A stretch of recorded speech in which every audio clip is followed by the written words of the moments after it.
สวัสดีครับ I'm Point from ค้นพบ What is love? Is love just a human idea? Is it just a concept? Is it merely something that is a result of your mind's projection? Is it just wishful thinking? In other words, is love just something that we fantasize about, we romanticize about because we want to believe is true? Or could it be the case that love is something deeper, more meaningful, more profound, and that love is actually grounded in some essence of reality or truth itself, as if love is the very basis or bedrock of reality? And the answer might surprise you.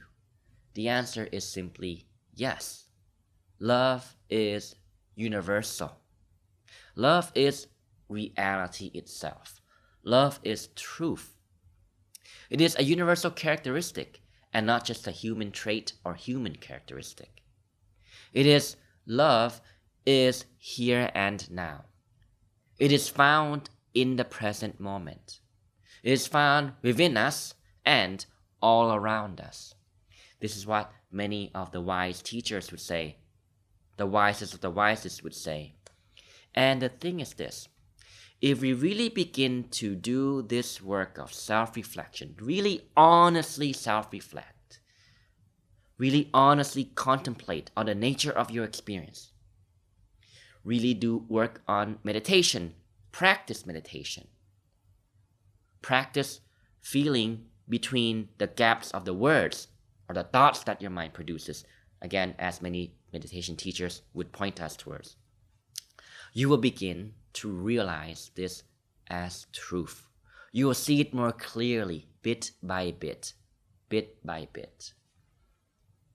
It will be more clear, more profound for you, and it will be enriched by your direct experience, so that you don't just understand this intellectually, which is not the point, because intellectual understanding at the end of the day is still held conceptually.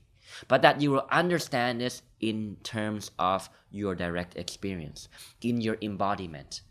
And it will translate to how you live your life. It will translate in your relationships with others. It will translate in your romantic relationships.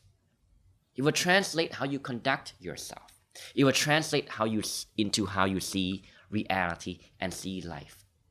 You will develop the lens of love, the lens of compassion, the lens of loving kindness, equanimity, the more you begin and continue to do this work. So, if you'll notice in many of my videos, I try to point us towards inner growth, inner development, and I try to shy away from talking about these concepts in this way because there's a risk involved. The more you talk about it and describe it, the point is it just becomes a toy for your mind to take control over, to make it into a dogma, to turn it into a dogma, an ideology, when that was never the point. The point isn't to turn this into a belief system. The point is not to intellectualize over it or have fun thinking about it or conceptualizing it.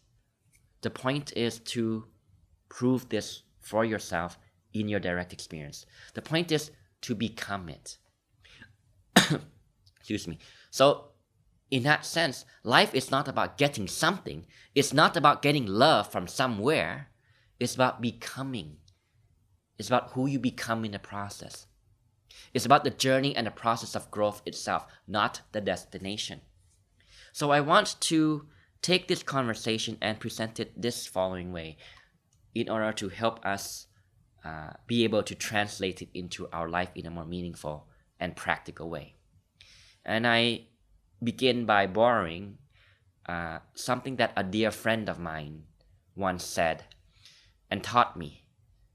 And it's really, really valuable and deep, profound, meaningful life advice. And she said this. Really, if you think about it, there are really just two emotions love, and fear. And anything that does not arise out of love is fear. Again, anything that does not arise out of love is fear. And if you think about it, fear ties in closely with the human ego mind, with your ego, which goes back to and ties into many of our conversations that we always talk about or touch upon. And it is simply that the reason why you can't see or experience or perceive pure love as it simply is because you do not experience reality for what it truly is. You experience reality as a result of your ego's distortion of what is, which is a function or a result of all the limiting beliefs that it has, all the conditioning that the ego has, all the attachments that your ego has, and all those things that your ego mind identifies with and believes to be true. And this gives rise to a sense of separate self. This gives rise to the illusion, as the wise masters would all say, the illusion of separateness. And we become trapped by this illusion, and it causes us to live in fear and survival. Because once you buy into this illusion, you work desperately to protect this sense of self, sense of separation, which ultimately is an illusion. You work desperately to protect and fight for your limiting beliefs, your conditioning, your attachments. You see where I'm going here? But now you may say, okay, so then is the goal to abolish the ego and to demonize the ego? And I think the answer is also no. The point is not to demonize the ego. The point is not to attack the ego. The point is not to try to get rid of your ego or abolish your ego. Because if you didn't have an ego, you could not function in this world, correct? It serves a purpose. But the point is to work with your ego and to develop it gracefully. Now I forgot where I saw this from, and I think I really like that phrase. The point is to develop your ego gracefully. Again, can't remember where I saw it from, but I wanted to share because I think that really has a lot of wisdom behind it. The point of life is to develop your ego gracefully. And the more work and development you do, the more you will naturally surrender all those attachments that don't truly help you to access deeper levels of truth and love. It will help you to surrender or transcend or overcome, whichever way you want to put it, to overcome and to transcend your limiting beliefs, your conditioning. It'll help to bring you back into the present moment, which is a state of mind, a state of consciousness that allows you to perceive things with clarity, that allows you to perceive things for what they are. And these are the things that the meditation teachers, the Buddhist teachers that talk about vipassana meditation, that's what they're all pointing us towards. Can you experience reality and see things clearly for what they are prior to your ego's interpretation of it, prior to your ego's distortion of it? And I think the art of life is to be able to live on two levels or two worlds, if I may present it that way. So, as we continue to work through the ego, to develop the ego more gracefully, we will be able to naturally bring love into our life. And it will translate into how we conduct ourselves and how we relate to others. And if you notice, all these conversations that we always have, and that which many of the wise teachers, Eckhart Tolle, Rupert Spira, Abraham Hicks, Sadhguru, J. Krishnamurti, and so many more, what they're pointing us to is they're pointing us back to the present moment. They're pointing us to find out who you truly are, beyond the illusion of your sense of separateness, your sense of separate self. And there you will find love, you will find truth. Of course, I'm not saying I've reached that yet, but you see, the more self-reflection I do, the more contemplation I do, the more meditation I do, the more psychology study I do, the more I become convinced, not only as a belief, but also in my direct experience of it, the more I become convinced that this is true and that the teachers must be onto something. They must be right. And that's what gives me the faith to continue onwards and to do my best to actualize my highest potential. This is why teachers like Abraham Hicks would say, life is about being in alignment with your true self, being in integrity with your highest self. You see that? And love will naturally flow through you, flow to you, and you will naturally, intuitively know how to translate that into your life. Speaking about romantic relationships, I think this is a very easy, this helps us to easily see what's going on here. If you really think about it, most people understand romantic relationships through some form of wants, attachments, or neediness.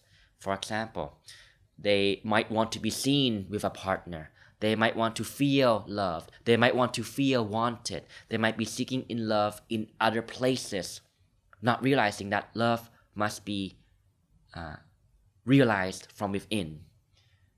And that to allow yourself to be a vehicle of its expression.